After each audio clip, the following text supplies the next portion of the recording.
안녕하세요. 이 영상을 보고 계신 여러분, 오늘 하루 마음은 어떠셨습니까? 나이가 들면 몸부터 늙는다고들 말합니다.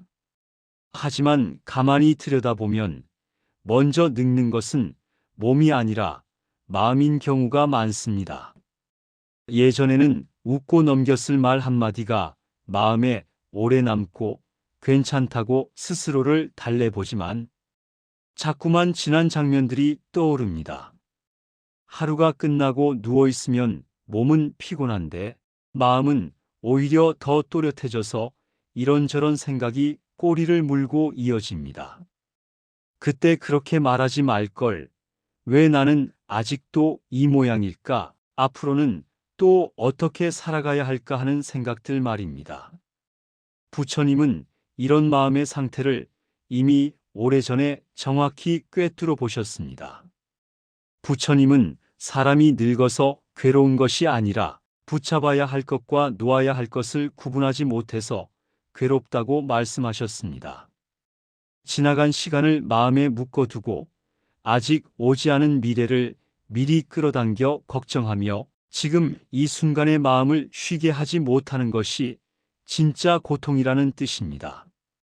이 영상은 어려운 불교 이야기를 하려는 시간이 아닙니다. 경전을 외우거나 수행자가 되라는 이야기도 아닙니다. 그저 인생의 후반기를 살아가고 있는 우리에게 마음을 조금 덜 아프게 쓰는 법, 하루를 조금 더 편안하게 마무리하는 법을 부처님의 말씀을 통해 조용히 이야기해 보려 합니다.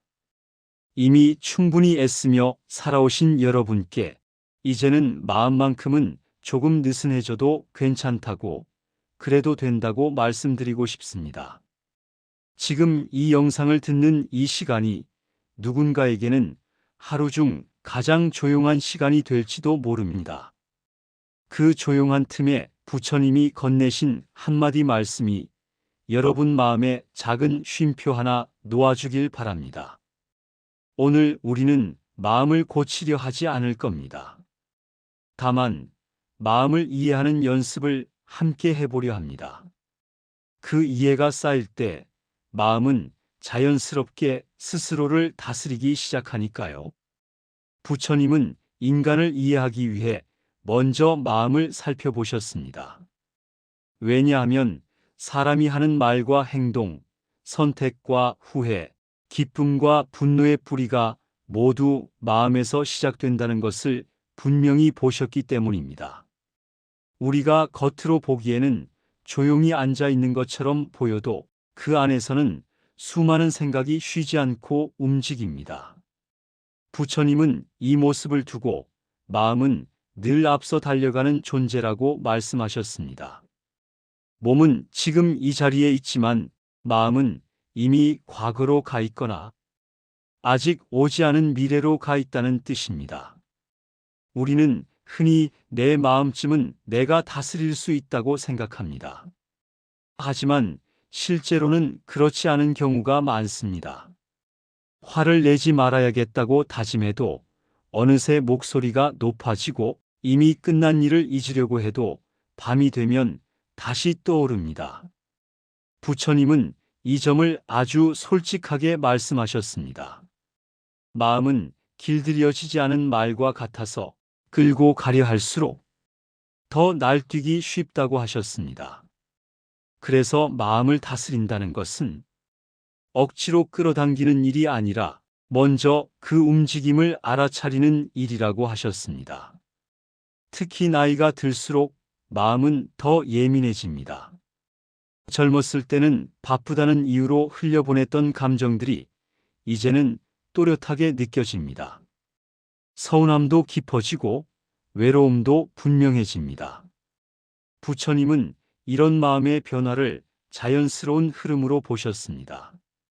늙어간다는 것은 감정이 사라지는 것이 아니라 오히려 더 선명해지는 과정이기 때문입니다. 문제는 그 감정을 어떻게 대하느냐에 있습니다. 부처님은 마음을 적으로 여기지 말라고 하셨습니다. 화가 난 마음도, 슬픈 마음도, 불안한 마음도 모두 잘못된 것이 아니라 잠시 나타났다가 사라지는 현상일 뿐이라고 하셨습니다. 하지만 우리는 그 마음을 곧바로 나 자신이라고 믿어버립니다. 내가 화가 난 것이 아니라 화라는 마음이 잠시 지나가고 있는데도 말입니다. 이 차이를 알아차리지 못하면 우리는 마음에 끌려다니며 살게 됩니다. 부처님은 분명히 말씀하셨습니다.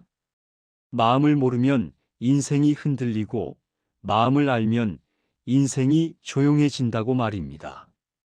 한 가지 꼭 기억하셨으면 하는 것은 단 하나입니다. 마음은 나이 들어서 고장나는 것이 아니라 원래부터 바쁘고 흔들리는 존재라는 사실입니다. 그러니 지금 마음이 불안하고 복잡하다고 해서 스스로를 탓할 필요는 없습니다. 부처님은 그 모든 마음을 있는 그대로 바라보는 데서 진짜 지혜가 시작된다고 하셨습니다. 우리는 흔히 이렇게 말합니다. 저 사람이 나를 힘들게 한다고, 이 상황이 마음을 괴롭힌다고 말입니다. 살다 보면 억울한 일도 있고 이해되지 않는 사람도 있고 원하지 않았던 일이 찾아오기도 합니다. 그래서 괴로움은 당연히 밖에서 오는 것처럼 느껴집니다. 하지만 부처님은 이 지점에서 전혀 다른 질문을 던지셨습니다. 정말로 괴로움은 바깥에서 시작되는가, 아니면 그 일을 받아들이는 내 마음에서 시작되는가 하는 질문입니다. 부처님은 괴로움을 아주 분명하게 나누어 설명하셨습니다. 피할 수 없는 고통과 스스로 만들어내는 고통이 있다고 말입니다. 예를 들어 나이가 들면 몸이 아픈 것은 자연스러운 일입니다. 사랑하는 사람과 언젠가는 헤어지는 것도 피할 수 없습니다. 이것은 누구에게나 찾아오는 인생의 일입니다. 부처님은 이것을 첫 번째 화살이라고 표현하셨습니다. 하지만 문제는 그 다음입니다. 왜 하필 나에게 이런 일이 생겼는지, 그때 그렇게 하지 않았더라면 어땠을지, 앞으로 더 나빠지면 어떻게 될지 끝없이 생각하며 마음을 찌르는 것이 바로 두 번째 화살입니다. 첫 번째 화살은 맞을 수밖에 없지만 두 번째 화살은 우리가 스스로 쏘는 것이라고 부처님은 말씀하셨습니다. 같은 상황을 겪어도 어떤 사람은 금세 지나가고 어떤 사람은 평생을 붙잡고 괴로워하는 이유가 바로 여기에 있습니다. 사건 자체보다 그것을 계속해서 되새기고 판단하고 해석하는 마음이 괴로움을 키우는 것입니다. 특히 인생의 후반기로 들어설수록 이 두 번째 화살은 더 자주 날아옵니다. 과거에 하지 못한 선택, 상처로 남은 관계, 아직도 풀리지 않은 감정들이 마음속에서 반복해서 떠오릅니다. 부처님은 이를 마음의 습관이라고 하셨습니다. 한번 익숙해진 생각은 자동으로 다시 나타나기 때문입니다. 그래서 괴로움은 갑자기 생기는 것이 아니라 오래된 마음의 길을 따라 조용히 걸어 나오는 경우가 많습니다. 부처님은 여기서 중요한 말씀을 하셨습니다. 괴로움을 없애려 하지 말고 괴로움이 만들어지는 과정을 보라고 하신 것입니다. 지금 내 마음이 무엇을 붙잡고 있는지, 어떤 생각을 놓지 못하고 있는지를 알아차리는 순간 괴로움은 더 이상 예전처럼 힘을 쓰지 못합니다. 사건은 바뀌지 않아도 그 사건을 대하는 내 마음은 달라질 수 있기 때문입니다. 우리가 기억해야 할 것은 이것입니다. 괴로움은 나약해서 생기는 것이 아니라 마음이 열심히 작동하고 있기 때문에 생긴다는 사실입니다. 부처님은 그 마음을 미워하지 말고 이해하라고 하셨습니다. 이해가 시작되면 괴로움은 조금씩 자리를 비우기 시작합니다. 다음 장에서는 우리가 흔히 오해하고 있는 마음을 다스린다는 말의 진짜 의미에 대해 이야기해 보겠습니다. 우리는 마음이 힘들 때 흔히 이렇게 말합니다. 이제 그만 생각하자, 잊어버리자, 마음을 단단히 먹자고 말입니다. 마음을 다스린다는 말을 들으면 감정을 누르고 흔들리지 않는 사람이 되어야 할 것처럼 느껴지기도 합니다. 특히 어른이 되었으니, 나이도 먹었으니 이 정도는 참아야 하지 않느냐며 스스로를 다그치기도 합니다. 하지만 부처님은 이런 방식의 마음 다스림이 오히려 괴로움을 키운다고 보셨습니다. 부처님은 마음을 억누르는 것과 마음을 다스리는 것을 분명히 구분하셨습니다. 억누른 마음은 사라지는 것이 아니라 보이지 않는 곳으로 숨어 있다가 더 큰 힘으로 다시 나타난다고 하셨습니다. 화를 내지 않으려고 꾹 참았던 경험을 떠올려 보십시오. 그 순간은 조용히 지나간 것 같아도 비슷한 상황이 오면 예전보다 더 크게 터져 나오지 않았습니까? 부처님은 이것을 마음이 숨을 곳을 찾는 과정이라고 설명하셨습니다. 마음을 다스린다는 것은 감정을 없애는 일이 아닙니다. 슬픔이 생기지 않게 만드는 것도 아니고 불안이 전혀 없는 상태를 만드는 것도 아닙니다. 부처님은 인간에게 그런 마음은 없다고 분명히 말씀하셨습니다.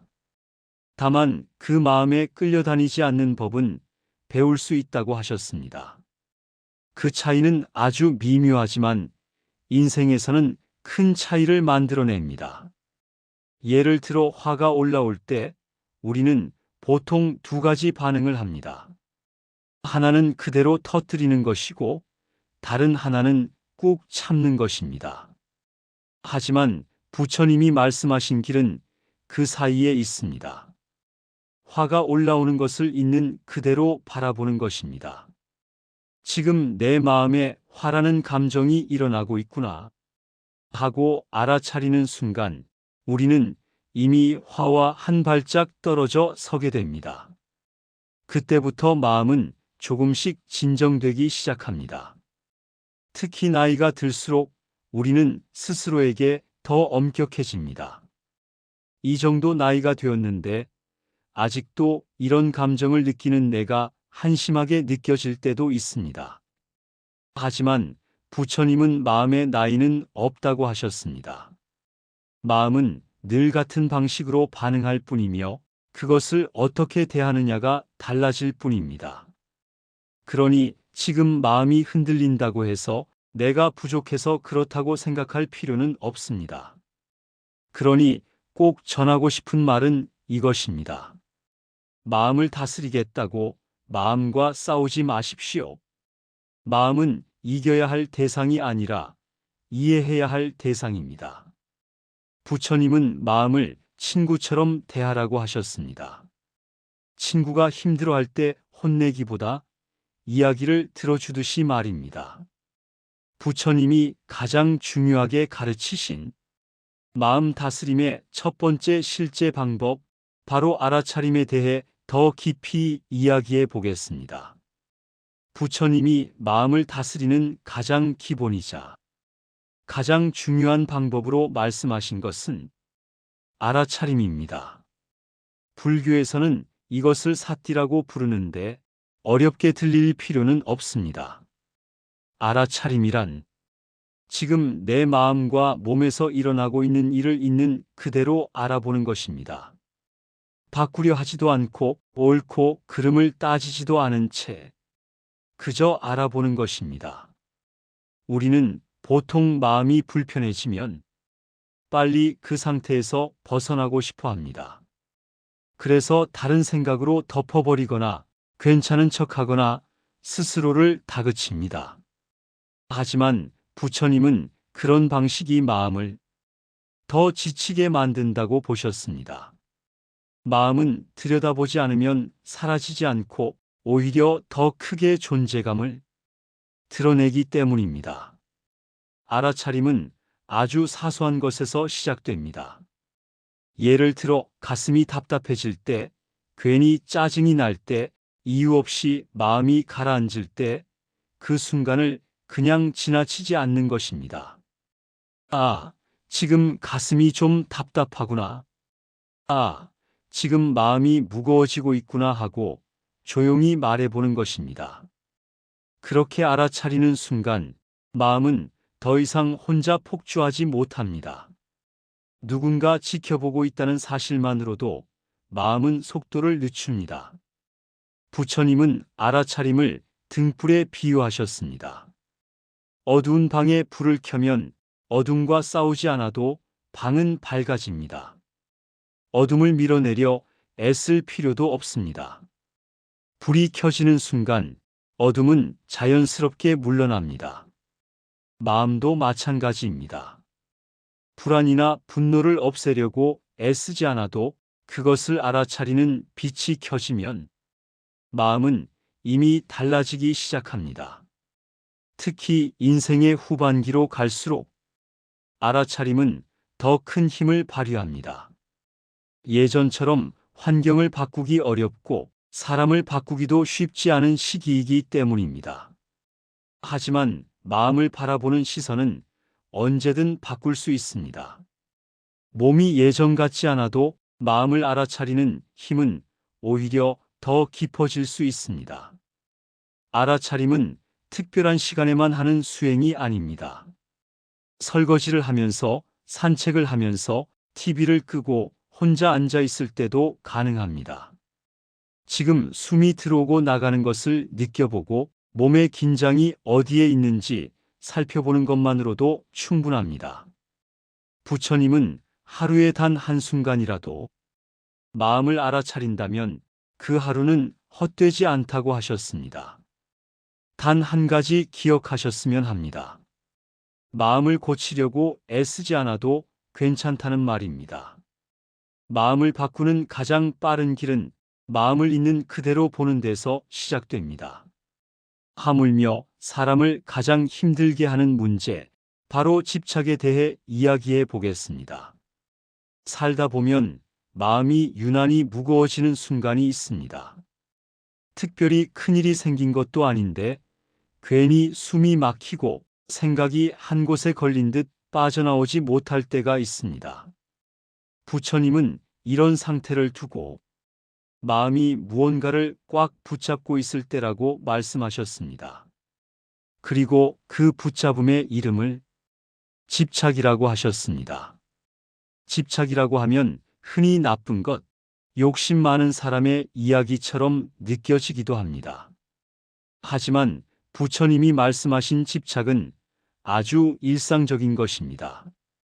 자식이 잘 되길 바라는 마음, 건강을 잃고 싶지 않은 마음, 내가 옳았다는 걸 인정받고 싶은 마음, 과거의 선택을 후회하며 다시 붙들고 있는 마음, 이 모든 것이 집착에 해당합니다.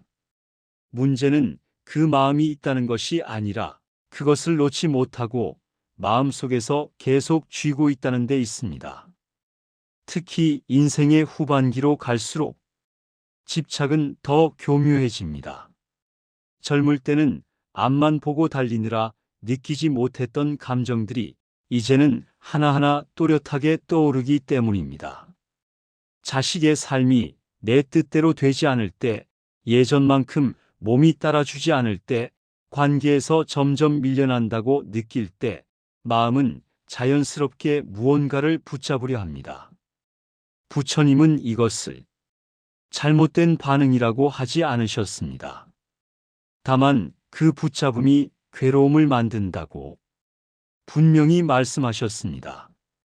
많은 사람들이 내려놓으라는 말을 들으면 책임을 버리라는 뜻으로 오해합니다. 하지만 부처님이 말씀하신 내려놓음은 포기가 아닙니다. 사랑하지 말라는 것도 아니고 관심을 끊으라는 말도 아닙니다. 그저 결과까지 쥐고 흔들려 하지 말라는 뜻입니다.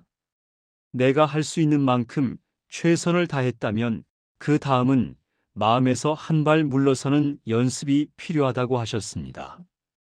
예를 들어 자식을 걱정하는 마음은 자연스럽습니다. 하지만 그 걱정이 밤잠을 설치게 하고 하루 종일 마음을 옥죄고 있다면 그 순간부터는 사랑이 아니라 집착으로 변해갑니다.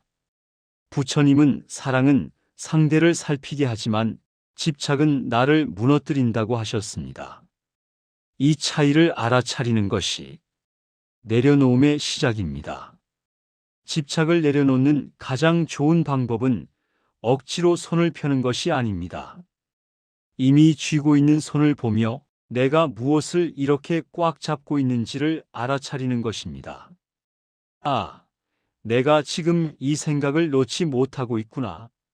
아, 내가 이 결과에 너무 매달리고 있구나. 하고 스스로에게 조용히 말해보는 것입니다. 그렇게 말하는 순간 손은 조금 느슨해집니다. 부처님은 집착이 사라질 때 삶이 갑자기 완벽해지는 것은 아니라고 하셨습니다. 다만 마음이 덜 흔들리고 덜 지치고 덜 아파진다고 하셨습니다. 인생 후반기는 더 많이 쥐는 시기가 아니라 하나씩 내려놓으며 가벼워지는 시기입니다. 부처님 가르침 가운데 많은 사람의 마음을 가장 크게 흔드는 말이 있습니다. 바로 모든 것은 변한다는 말씀입니다. 불교에서는 이것을 무상이라고 부릅니다. 처음 이 말을 들으면 허무하게 느껴질 수도 있습니다. 열심히 살아온 인생마저 모두 지나간다고 생각하면 마음이 공허해지기도 합니다. 하지만 부처님이 무상을 말씀하신 이유는 삶을 가볍게 여기기 위해서가 아니라 오히려 마음을 편안하게 하기 위해서였습니다. 우리는 변하지 않기를 바라는 것에 가장 많이 매달립니다. 지금의 건강이 계속되길 바라고 익숙한 관계가 그대로 유지되길 바라며 내가 쌓아온 삶이 흔들리지 않길 바랍니다.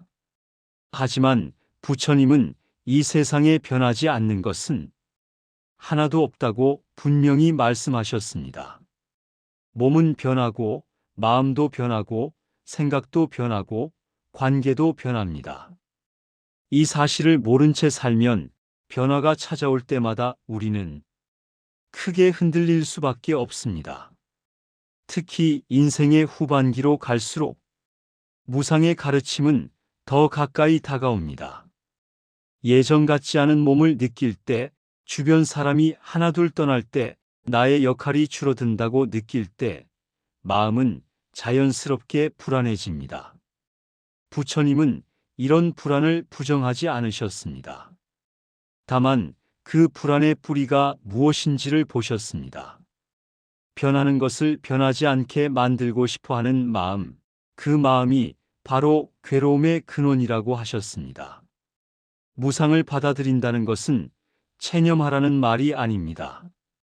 어차피 다 변하니 아무것도 하지 말라는 뜻도 아닙니다. 오히려 부처님은 무상을 알 때 지금 이 순간을 더 소중히 살 수 있다고 하셨습니다. 지금 이 몸으로 숨 쉬고 있는 이 시간, 지금 이 사람과 마주하고 있는 이 순간은 다시 오지 않기 때문입니다. 변하기 때문에 소중하고 사라지기 때문에 의미가 있다는 것입니다. 부처님은 늙음과 병, 죽음을 피해야 할 대상이 아니라 이해해야 할 과정으로 보셨습니다. 그것을 미리 생각하고 준비하는 사람은 실제로 그 순간이 왔을 때 덜 두려워한다고 하셨습니다. 죽음을 자주 떠올리라는 말이 아니라 삶이 영원하지 않다는 사실을 가끔은 마음에 올려놓아 보라는 뜻입니다.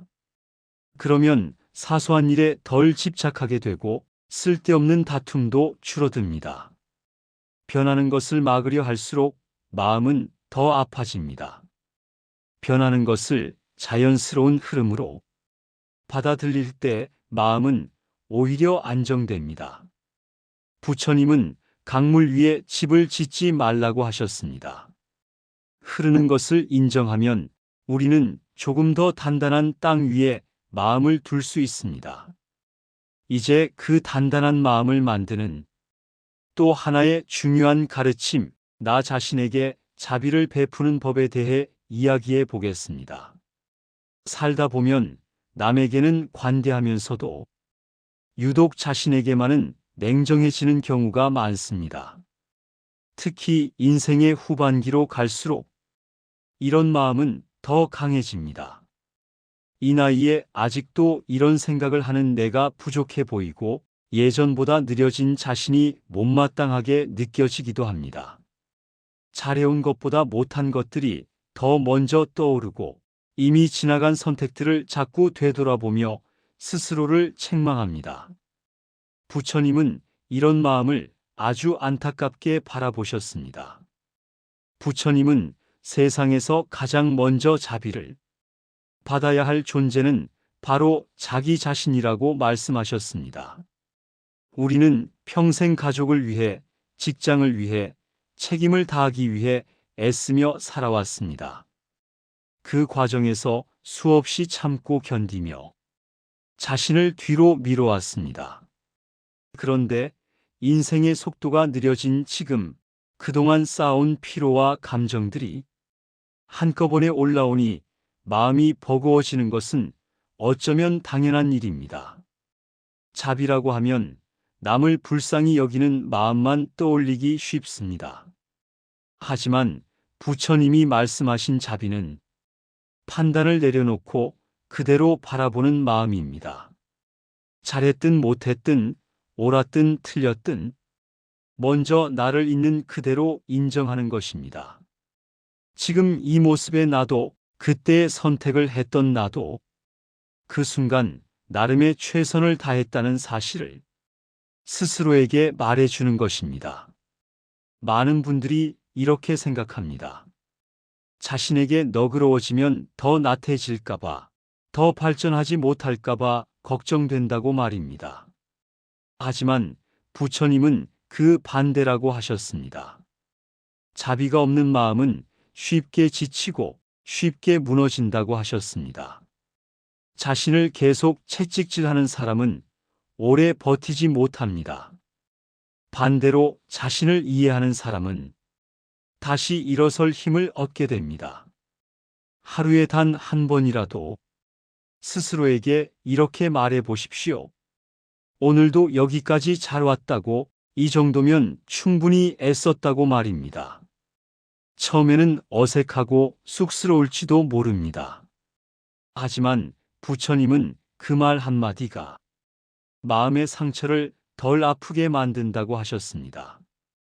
자비는 특별한 수행이 아니라 마음의 태도입니다. 자신을 미워한 채로는 결코 평안해질 수 없습니다. 부처님은 나를 괴롭히는 마음을 내려놓는 것 역시 수행이라고 하셨습니다. 이제 마지막으로 인생 후반기를 살아가는 우리가 마음을 어떻게 사용하면 좋을지 조금 더 실천적인 이야기로 마무리해 보겠습니다. 젊을 때의 마음은 앞을 향해 달리는 마음이었습니다. 더 이루어야 하고, 더 가져야 하고, 뒤처지지 말아야 한다는 생각이 자연스러웠습니다. 하지만 인생의 후반기에 접어들면 마음의 역할도 달라져야 합니다. 이제 마음은 달리는 도구가 아니라 쉬어갈 수 있는 자리로 바뀌어야 합니다. 부처님은 이 시기를 삶을 정리하는 시간이 아니라 마음을 정리하는 시간이라고 보셨습니다. 지금까지 살아오며 우리는 수없이 많은 역할을 해왔습니다. 부모로서, 자식으로서, 직장인으로서 누군가의 책임 있는 위치에서 말입니다. 하지만 시간이 흐르면서 그 역할들은 하나둘 내려놓게 됩니다. 그때 마음이 역할에 붙잡혀 있으면 공허함이 커지고 허무함이 깊어집니다. 부처님은 내가 했던 역할과 지금의 나를 분리해서 보라고 하셨습니다. 역할은 지나가지만 마음은 계속 남아있기 때문입니다. 인생 후반기의 마음은 비교를 멈출수록 편안해집니다. 예전에 나와 비교하지 않고 다른 사람의 현재와도 비교하지 않는 것입니다. 부처님은 비교하는 마음이 스스로를 가장 빨리 지치게 만든다고 하셨습니다. 각자의 인생에는 각자의 속도가 있고 지금 이 자리가 그 속도에 맞는 자리일 뿐이라고 말입니다. 이제 마음을 사용하실 때는 꼭 필요한 생각만 남겨두는 연습을 해보십시오. 걱정이 올라오면 이 걱정이 지금 당장 필요한지 조용히 물어보는 것입니다. 대부분의 걱정은 지금 이 순간을 위해 필요한 것이 아닙니다. 부처님은 필요 없는 생각을 내려놓는 것이 곧 자유라고 하셨습니다. 그리고 하루에 잠깐이라도 아무것도 하지 않는 시간을 가져보시길 권합니다. 무언가를 성취하려 하지 않고 마음을 관찰하며 쉬는 시간입니다. 숨이 들어오고 나가는 것을 느끼고 몸의 무게를 느끼며 지금 이 자리에 내가 있다는 사실을 느껴보는 것입니다. 부처님은 그 순간이야말로 가장 살아있는 시간이라고 하셨습니다. 끝으로 영상은 마무리되지만 마음 공부는 여기서 끝나지 않습니다. 부처님은 깨달음이란 어느 날 갑자기 완성되는 것이 아니라 매일 조금씩 마음을 덜 붙잡는 과정이라고 하셨습니다. 이제 마지막으로 이 이야기를 조용히 정리해 보겠습니다. 이제 긴 이야기를 마칠 시간입니다.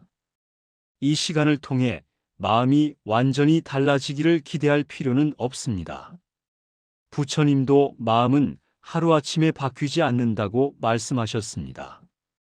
다만 오늘 이 이야기가 마음을 바라보는 시선을 조금 부드럽게 만들어 주었다면 그것으로 충분합니다. 우리는 평생을 애쓰며 살아왔고 이제는 마음까지 다그칠 필요는 없습니다. 부처님은 마음을 다스린다는 것을 특별한 능력처럼 여기지 않으셨습니다. 화가 나지 않는 사람이 되는 것이 아니라 화가 나도 그 마음에 끌려가지 않는 사람이 되는 것이라고 하셨습니다. 슬픔이 없어지는 것이 아니라 슬픔이 와도 스스로를 잃지 않는 상태가 되는 것이라고 하셨습니다. 그 차이는 작아 보이지만 삶의 무게는 크게 달라집니다. 지금 이 나이는 더 증명해야 할 나이가 아닙니다. 누군가에게 인정받기 위해 애쓸 필요도 과거를 붙잡고 자신을 평가할 필요도 없습니다. 마음이 쉴 자리를 만들어주는 것, 그것이 인생 후반기에 가장 중요한 일입니다. 앞으로도 마음은 흔들릴 것입니다. 걱정도 찾아오고 외로움도 문득 고개를 들 것입니다. 하지만 이제는 알 수 있습니다. 그 모든 것이 영원하지 않다는 것, 잠시 머물다 가는 손님이라는 것을 말입니다. 부처님은 마음속 손님을 쫓아내려 하지 말고 문을 열어주되 오래 붙잡지 말라고 하셨습니다. 이 영상이 끝난 후 잠시 눈을 감고 숨을 한번 깊게 쉬어 보시기 바랍니다. 그리고 스스로에게 이렇게 말해 보십시오. 여기까지 오느라 수고했다고, 지금 이대로도 괜찮다고 말입니다. 그 한마디가 마음을 가장 편안하게 하는 부처님의 가르침이 될지도 모릅니다. 여러분의 남은 시간들이 조금 더 가볍고 조용해지기를 진심으로 바랍니다.